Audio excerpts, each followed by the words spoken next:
Hello everyone, welcome back to my channel. যদি আপনারা আমার চ্যানেলে নতুন হয়ে থাকেন তাহলে প্লিজ চ্যানেলটিকে সাবস্ক্রাইব করে আমাকে সাপোর্ট করবেন। আর হ্যাঁ, যারা এই ড্রামার আগের এপিসোডগুলি দেখেনি তাদের কাছে আমার রিকোয়েস্ট যে আগের এপিসোডগুলি আপনারা দেখে নিন, না হলে ড্রামার কিছুই বুঝতে পারবে না, আর যা আপনারা আমার চ্যানেলে খুব সহজেই পেয়ে যাবেন।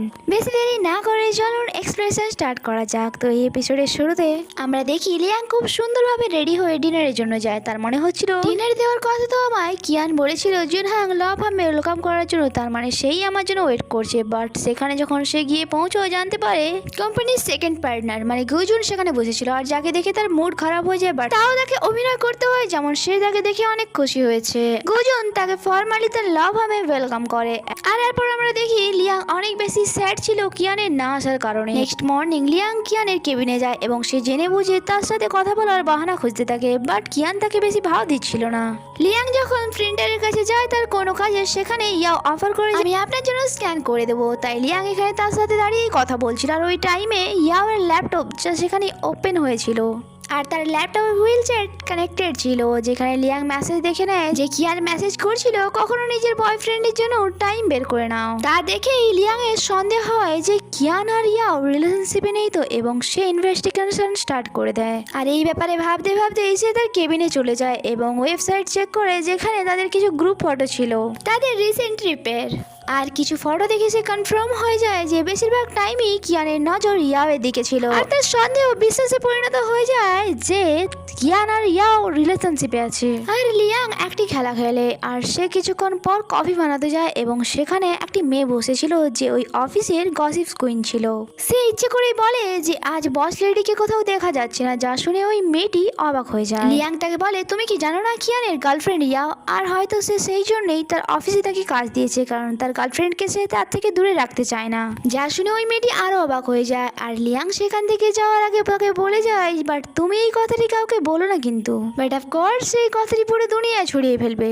আর নেক্সট ডে ইয়াও যখন অফিসে আসে তো এই ব্যাপারে পুরো অফিসে গসিপ চলছিল। ট্যাঙ্গও অবাক ছিল যে আমরা তো এই ব্যাপারে কাউকে কিছুই বলিনি, তাহলে এই সিক্রেটটি জানলো কি করে এরা। গসিপ এত ছড়িয়ে গিয়েছিল যে এই কথাটা উঠে আসে চ্যাং ইয়াওয়ের সিস্টার চ্যাংশিস, সেও গুজুনের পেছনে পড়ে আছে। দুই বোন যে কোনোভাবে আমাদের বসকে হাতের মুঠোয় করতে চাইছে। এখানে ইয়াও যখন পানি আনতে যায় তার দুই গার্লসের সাথে লড়াই হয়ে যায়। একটি মেয়ে তাকে অনেক খারাপ খারাপ কথা বলছিল যে বসের সাথে তোমার রিলেশন হওয়ার কারণে তা তুমি ইউজ করছো এই অফিসে তোমার জায়গা করে নেওয়ার জন্য। বাট এখানে পেছন থেকে লিয়াং চলে আসে আর সে বলে তোমার কি জুনহাং এর উপরে কোনো রকম সন্দেহ আছে? এটা মনে রাখবে এই অফিসের সব কাজই ম্যারিড লাইফ রিলেটেড হয়, আর কিয়ান আর ইয়াও এর সম্পর্কটা তাদের পার্সোনাল ম্যাটার। আর চ্যাং ইয়াও তার পরিশ্রমের দ্বারা এই সব কিছু অর্জন করেছে। আর ইয়াও এর সামনে সে তার নিজের ইমেজ ভালো করার পর ইয়াওকে তার কেবিনে ডাকে আর বলে তোমাদের রিলেশনশিপের কথা শুনে আমি অনেক খুশি হয়েছি, বাট তোমরা রিলেশনশিপে এলে কি করে? অ্যাকচুয়ালি লিয়াং তাদের সিক্রেট জানতে চাইছিল, বাট ইয়াও সব কথা গোলমাল করে দেয়। কোনো কথাই তাকে পরিষ্কার করে বলেনি যে সে আর কিয়ান রিলেশনশিপে কিভাবে এলো। এখানে লিয়াং তাকে একটি অফার করে যে তুমি তো জানোই তোমার আর কিয়ানের ব্যাপারে অফিসে অনেক বেশি গসিপ চলছে। এইরকম সিচুয়েশনে তুমি আনকমফর্টেবল ফিল করতে পারো কারণ তুমি কিয়ানের টিমে আছো। লোকে তোমাদের পিছনে কথা তো বলবেই, যদি তুমি তার টিম থেকে মুভ করে আমার টিমে আসতে চাও তাহলে আমি তোমাকে ওয়েলকাম জানাচ্ছি। কিয়ানের মুড অফ ছিল তাই সে বাসায় ফেরার বদলে শির বাসায় চলে যায় আর তাকে বলে আজ আমি অনেক বেশি আপসেট, কারণ আমার আর কিয়ানের রিলেশনশিপের ব্যাপারে অফিসের সবাই জানতে পেরে গেছে, বাট আমি জানি না কে এটা ছড়িয়েছে। যা শুনে সেও তার জন্য চিন্তিত হয়, বাট সাথে সাথে সাহসও জোগায় আর বলে লোকে যাই কথা বলুক বাট তুমি তোমার জব ছাড়বে না। এখানে ইয়াও বলে বাট আমি সিরিয়াস ভাবছি কিয়ানের টিম থেকে মুভ করে লিয়াং এর টিমে চলে যাব। অন্যদিকে কিয়ান যে কিনা একটি অন্য সিটিতে গিয়েছিল বিজনেস ট্রিপে, আর তার সাথে বাও ছিল যে তাকে বলে অফিসে আজ হইচই পড়ে গেছে, আপনার আর ইয়াও এর রিলেশনশিপের ব্যাপারে সবাই জানতে পেরে গেছে। আর বাও বলে আমি তো শপথ খাওয়ার জন্য রেডি আছি, আমাদের তিনজনের মধ্যে এই কথাটি কেউই কাউকে বলেনি। এখানে কিয়ান বলে কালকে ফিরে যাওয়ার জন্য আমার টিকিট বুক করো। নেক্সট মর্নিং ইয়াও অফিসে আসা মাত্রই সে কিয়ানকে কিছুই বলেনি, বাট কিয়ান তার কাছে আসে এবং তার হাত ধরে অফিসের মাঝে দাঁড় করিয়ে দেয় তার সাথে আর বলে যেমনটা আপনারা সবাই জেনে গিয়েছেন যে ইয়াও আমার গার্লফ্রেন্ড। অ্যান্ড হ্যাঁ, আমি সবার কাছে এটা ক্লিয়ার করে দিতে চাই, বিশেষ করে যারা এই ব্যাপারে অনেক বেশি গসিপ করছেন। ইয়াও আমার পিছনে আসেনি, বরং আমি তাকে ফলো করেছি এবং তার মন জেতার চেষ্টা করেছি। আমি প্রথম তার প্রেমে পড়েছিলাম, তাই ইয়াও এর নামে কেউ ভুল মন্তব্য করবেন না। আর সাথে সাথে এটাও প্রমিস করে যে অফিসের বাকি এমপ্লয়ীদের যেভাবে রাখা হচ্ছে ইয়াওকে ঠিক সেভাবেই রাখা হবে। আর সে আমার গার্লফ্রেন্ড হওয়ার কারণে আমি তাকে কোনো এক্সট্রা সুযোগ সুবিধা দেবো না বা দিচ্ছি না। সে বাকিদের মতোই কাজ করবে এবং বাকিদের মতোই প্রমোশন পাবে। এখানে ট্যাং নোটিস করে যে লিয়াং এই সমস্ত কিছু শুনে খুশি হচ্ছিল না এবং তার আর লিয়াং এর উপর সন্দেহ হয়। কিয়ান তারপর লিয়াং এর কাছে যায় এবং বলে, আমি শুনেছি ইয়াও তোমার টিমে আসছে। তো ঠিক আছে, সে খুব ভালো মেয়ে এবং ইয়াও তার কাজ খুব মন দিয়ে করে, তাই তুমি তার খেয়াল রাখবে।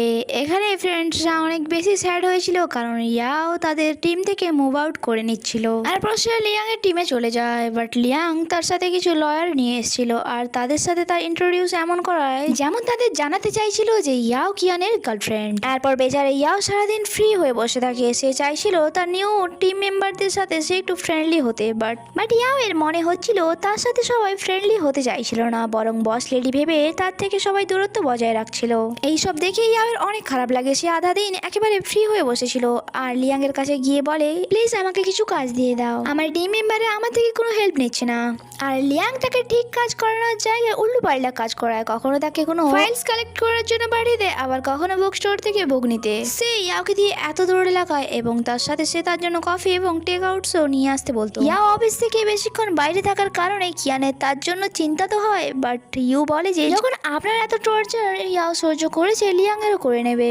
রাতে ইয়াও যখন বাসায় ফিরে তখন কিয়ান তার জন্য ডিনার রেডি করার চেষ্টা করছিল, বাট তার চেষ্টা ব্যর্থ হয়েছিল। তারপর কিয়ান ইয়াওকে তার কাছে বসিয়ে তার সেবা করছিল কারণ সে সারাদিন অনেক ছুটি ছিল। আর এখানে বসেই তারা ডিসকাস করে আমাদের রিলেশনশিপের একেবারে 100 ডেজ হয়ে গেছে আর তারা তাদের সম্পর্কে 100 ডেজ কমপ্লিট হওয়ার কারণে সেলিব্রেট করতে চাইছিল। কিয়ান বলে কালকে দিনটি স্পেশাল, তাই জন্য আমরা কোনো ভালো জায়গায় যাব। এখানে কিয়ান তার জন্য জুসও রেডি করে রেখেছিল আর তারা অনেক খুশি দেখাচ্ছিল। আজকাল লিয়াং ইয়াও এর উপর একটু বেশি নজর রাখছিল। ইয়াও তার আর কিয়ানের জন্য একটি গিফট নিতে চাইছিল অ্যানিভার্সারির জন্য, বাট পিছন থেকে লিয়াং চলে আসার বলে, যদি তুমি এটা কিয়ানের জন্য নিতে চাও তাহলে আমার মনে হয় না যে তার পার্সোনালিটির উপর শুট করবে এটা। আর ইয়াওকে ইউনিভার্সিটির টাইমের অনেক কথা বলছিল যা শুনে মনে হচ্ছিল সে যেন কিয়ানকে অনেক ভালোভাবে জানে। আর সাথে সাথে এটা রিয়েলাইজ করানোর চেষ্টা করছিল তাকে যে তুমি এখন ইয়াং, সেই জন্য সে তোমার ইন্টারেস্ট নিচ্ছে এখন। আর লোক তার ইয়াং গার্লফ্রেন্ডকে তার সিক্রেট আর ব্যক্তিত্বের ব্যাপারে বলবে না কখনো। কিছুক্ষণ পর লিয়াং তাকে তার কেবিনে ডাকে এবং তাকে একটি টাস্ক দিয়ে দেয়। আর এই ফাইলটি অনেক বেশি হ্যাভি ছিল আর যা ছিল ইংলিশ ল্যাঙ্গুয়েজ, বাট সে ইয়াওকে অর্ডার এমন ঘুরিয়ে ফিরিয়ে করে যে ইয়াও শুধু এটাই বুঝতে পারে যে তাকে ট্রান্সলেট করতে হবে। আর বেচারা ইয়াও এই কাজেই লেগে যায়। তার সারাদিন এভাবেই কেটে যায়। ইভেন তো তার ফ্রেন্ডরাও লাঞ্চের টাইমে তার কাছে আসে। আর কিয়ানো চলে আসে তার গার্লফ্রেন্ডকে খাবার খাওয়ানোর জন্য কারণ সে সারাদিন অনেক বেশি স্যাড লাগছিল। বাট এইসব দেখে লিয়াং অনেক বেশি জ্বালাস হয় আর তখনই তাকে কল করে নিজের কাছে ডেকে নেয়। আর যখন ইয়া ওই হ্যাভি ফাইলসটি ট্রান্সলেট করে লিয়াং এর কাছে নিয়ে যায় সে বলে, এটা ট্রান্সলেট তো আমার কাছে আগে থেকে আছে, তুমি এইটুকু বুঝতে পারোনি যে এটা আমি তোমাকে স্টাডি করতে বলেছিলাম। আর সে এত চালাক ছিল তার চালাকি ইয়াও ধরতে পারছিল না। আর সে তাকে বলে, সোর্সেস খোঁজার জন্য জুনাং লগ ফার্মের তরফ থেকে তোমাকে যেতে হবে আজ একটি কনফারেন্স অ্যাটেন্ড করতে। ইয়া অনেক চিন্তিত হয় কারণ তার আজ কিয়ানের সাথে 100 ডেজ অ্যানিভার্সারি সেলিব্রেট করার কথা ছিল। কিয়ানো দেখে ইয়াও কোনো কাজের জন্য অফিস থেকে বাইরে গিয়েছিল বাট এখনো ফেরেনি। সে অনেক বেশি চিন্তিত হয়ে গিয়েছিল ইয়াওয়ের জন্য। অন্যদিকে ইয়া অনেক দেরিতে কনফারেন্স থেকে ফ্রি হয়। আর এক লয়ার যার নাম লি ছিল তার নজর ইয়াওয়ের উপর পড়ে এবং সে এই কনফারেন্সের শেষে তার সাথে কিছু কথা বলতে চাইছিল কাজের ব্যাপারে, বাট সে সেখান থেকে তাড়াতাড়ি চলে আসে। আর যখন সে বাসায় ফিরে কিয়ানকে আওয়াজ দিচ্ছিল বাট কিয়ান তার রুমেও ছিল না। তার মনে হয় কিয়ান হয়তো তার উপর রেগে বাসা থেকে চলে গেছে। সে স্যাড হয়ে সোফাতে বসেছিল তখন এই কিয়ান আসে কেক নিয়ে। আর এখানেই এই এপিসোডটি শেষ হয়ে দেখা হচ্ছে পরে এপিসোডে। Stay connected, bye bye.